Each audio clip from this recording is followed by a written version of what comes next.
Hello दोस्तों, आप सभी को हमारे इस यूट्यूब चैनल में स्वागत है। आज हम मुग़ल साम्राज्य के बारे में बात करेंगे जो कक्षा 7 के हिस्ट्री बुक में दिया हुआ है। आज हम दो बिंदुओं पर बात करेंगे।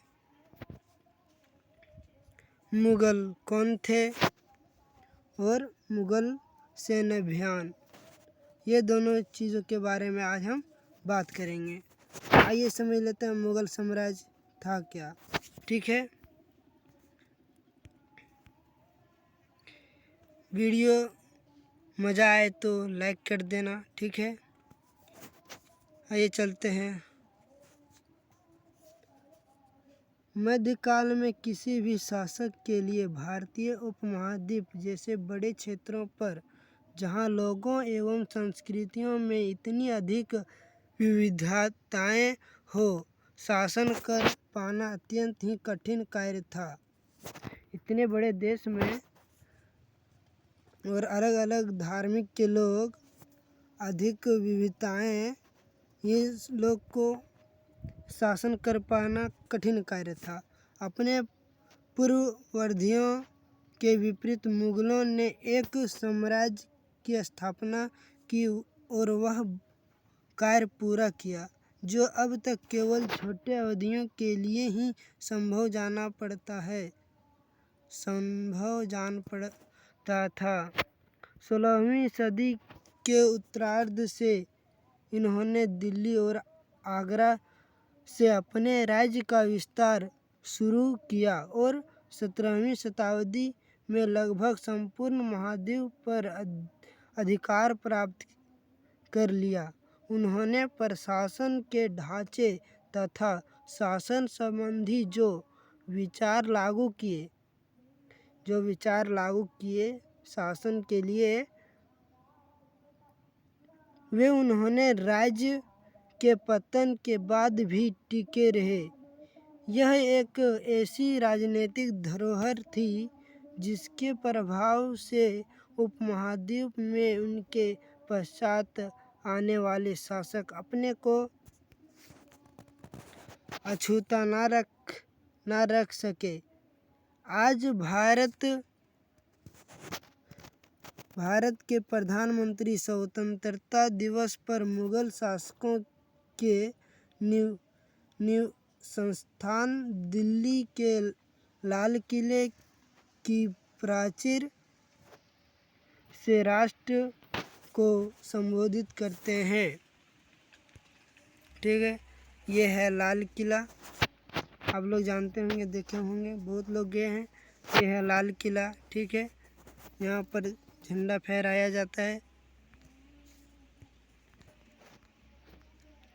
अब आइए चलते हैं, मुगल थे कौन। ठीक है, मुगल दो महान शासक वंशों के वंशज थे। माता की ओर से वे मंगोल शासक और चंगेज खान, जो चीन और मध्य एशिया के कुछ भागों पर राज करता था, के उत्तराधिकारी थे। एक था मंगोल शासक, एक माता की ओर से मंगोल शासक, और एक चंगेज खान, जो चीन के मध्य एशिया के कुछ भागों पर राज करता था, के उत्तराधिकारी थे। ठीक है, पिता की ओर से ईरान, इराक और वर्तमान तुर्की के शासक तैमूर, जिसकी मृत्यु 1404 में हुई। यह डेट को याद कर लीजिएगा, ये परीक्षा में बहुत बार आ चुका है। ठीक है,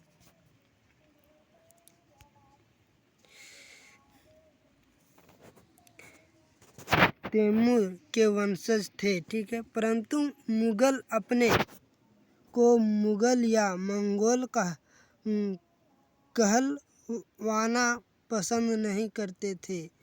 ऐसा इसलिए था क्योंकि चंगेज चंगेज खान से जुड़ी स्मृति सैकड़ों व्यक्तियों के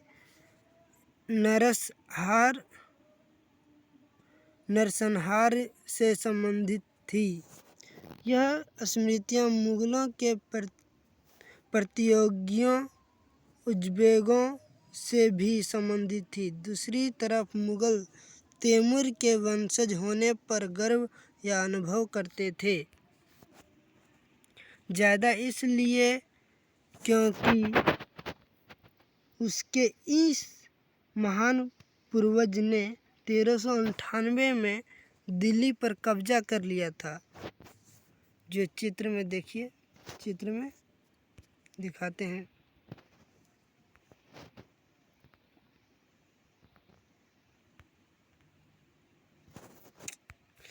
क्या हो रहा है यार?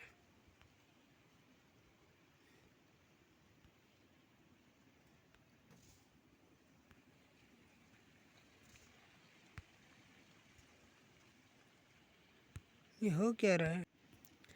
देखिए चित्र में, यहाँ पढ़ते हैं तैमूर, तैमूर, तैमूर, ये है तैमूर, ठीक है। तैमूर, उनके उत्तराधिकारी और मुगल सम्राटों का एक लघुचित्र 1702 से 1712 मध्य में तैमूर है और उसकी दाहिनी ओर उनका पुत्र मरीना शाह है।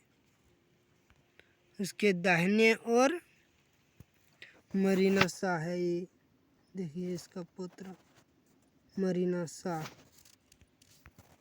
और जो प्रथम मुगल सम्राट बाबर का दक्कड़ दादा था और उनके बाद अबू सैद बाबर के दादा अबू सैद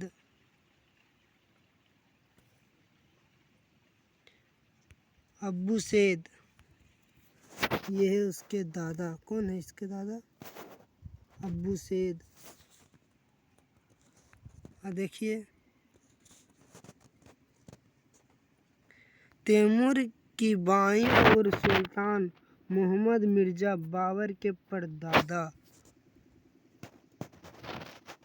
सुल्तान के मोहम्मद मिर्ज़ा बाबर के परदादा और उमर शेख बाबर के पिता।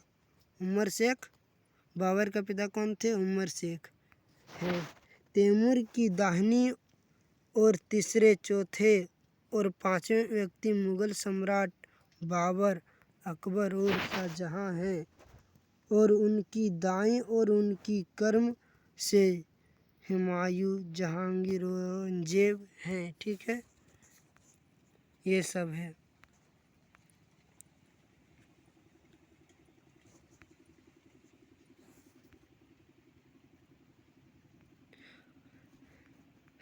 अब चलते हैं आगे की ओर। ठीक है, उन्होंने अपनी वंशावली का प्रदर्शन चित्र बनवाकर किया। प्रत्येक मुगल शासक ने तैमूर के साथ अपना चित्र बनवाया।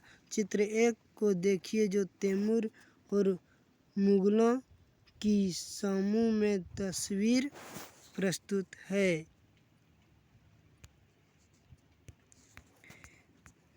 देखिए यहाँ चित्र, यहाँ प्रश्न पूछा है, क्या यह चित्र दिखाता है कि मुगल राजस्व का दावा जन्मसिद्ध अधिकार के रूप में करते थे? हाँ तो बोलिए हाँ, नहीं तो नहीं। ठीक है, इसका आंसर कमेंट में बताएंगे। ठीक है, चलिए आज मुगल सैन्य अभियान दूसरा। ठीक है, मुगल सैन्य अभियान प्रथम, देखिए यहाँ क्या है। प्रथम मुगल शासक बाबर ने जब 1494 में फरखाना राज्य का उत्तराधिकार प्राप्त किया तो उनकी उम्र केवल 12 वर्ष की थी। मंगलों की दूसरी शाखा उज़्बेकों के आक्रमण के कारण उसे अपनी पैतृक गद्दी छोड़नी पड़ी। अनेक वर्षों तक भटकने के बाद उसने 1504 में काबुल पर कब्जा कर लिया। उसने 1526 में दिल्ली के सुल्तान इब्राहिम लोदी को पानीपत में हराया। दिल्ली और आगरा को अपने कब्जे में कर लिया। मुगल का शासक बाबर, जो 1526 से 1530 तक शासन किया, ठीक है, 1526 से 1530 तक शासन किया। वह 1494 में फरगाना राज्य का उत्तराधिकारी बना, तब उसका उम्र केवल 12 वर्ष था। मंगोल की दूसरी शाखा उज़्बेकों ने आक्रमण के कारण उसे पैतृक गद्दी छोड़नी पड़ी। जो गद्दी मिला था वो गद्दी को छोड़ना पड़ा, ठीक है, हार जाने पर। अनेक वर्षों तक भटकने के बाद 1504 में काबुल पर कब्जा किया, ठीक है। उसने 1526 में दिल्ली के सुल्तान इब्राहिम लोदी को पानीपत में हराया। दिल्ली और आगरा पर कब्जा किया। इब्राहिम लोदी को हराने के बाद दिल्ली पर कब्जा किया, ठीक है। देखिए लड़ाई किस तरह लड़ाई किया सो।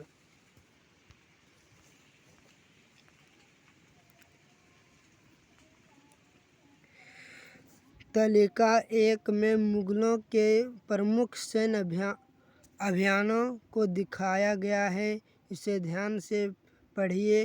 क्या आप इस लंबे घटनाक्रम को कई पुनरावृत्ति ढूंढ सकते हैं? उदाहरण के लिए आप एक गौर करेंगे कि अफगान मुगल सत्ता के लिए तात्कालिक खतरा थे।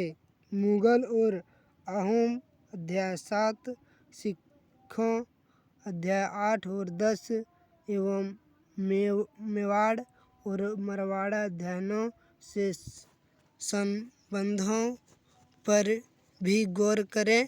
सफ़ाविद ईरान से अकबर और हुमायूं के संबंधों में क्या अंतर था? क्या औरंगजेब शासनकाल में गोलकुंडा और बीजापुर के अधिग्रहण से दक्कन में युद्ध का अंत हो पाया? क्वेश्चन है, करेंगे, ठीक है, कमेंट में। 16वीं शताब्दी के युद्धों में तोप और गोलीबारी का पहली बार इस्तेमाल हुआ। बाबर ने इनका पानीपत की पहली लड़ाई प्रभावी ढंग से प्रयोग किया। 16वीं शताब्दी में युद्ध तोप गोलीबारी पहली बार इस्तेमाल हुआ। बाबर ने इसका पानीपत की लड़ाई में इसका अच्छे से प्रयोग किया, ठीक है। आइए चलते हैं, यहाँ कुछ दिया है रेड कलर से, इसको देखते हैं। मुगल फौज अभियान पर, ठीक है, देखते हैं। युद्ध में प्रयोग होने वाले बारूद की तकनीक भारत में 14वीं शताब्दी में लाई गई। युद्ध में प्रयोग होने वाली बारूद की तकनीक मतलब बम भारत में 14वीं शताब्दी में लाई गई। आग्नेयास्त्रों के लिए इनका प्रयोग सबसे पहले गुजरात, मालवा और दक्कन जैसे प्रदेशों में हुआ। आरंभिक 16वीं सदी में बाबर द्वारा इनका प्रयोग किया गया था। इनका प्रयोग 16वीं सदी में बाबर द्वारा प्रयोग किया गया था, ठीक है। आइए चलते हैं नीचे। अब यहाँ तक ख़त्म हुआ। आपको ये वीडियो अच्छा लगा हो तो लाइक करना, सब्सक्राइब करना और ऐसे ही नॉलेजेबल वीडियो आते रहेंगे, इसलिए सब्सक्राइब करना महत्वपूर्ण ज़रूरी है, जो कि सबसे पहले हमारे वीडियो की नोटिफिकेशन आती रहेगी। और ये पार्ट 1 है, अब कुछ ही दिनों में इसका पार्ट 2 आने वाला है, इसलिए बेल आइकन को दबा के बेल घंटी को दबा दें, जो कि नोटिफिकेशन सबसे पहले आपके पास पहुँचे और आप अच्छे से तैयारी कर सकें। ठीक है, जय हिंद, जय भारत।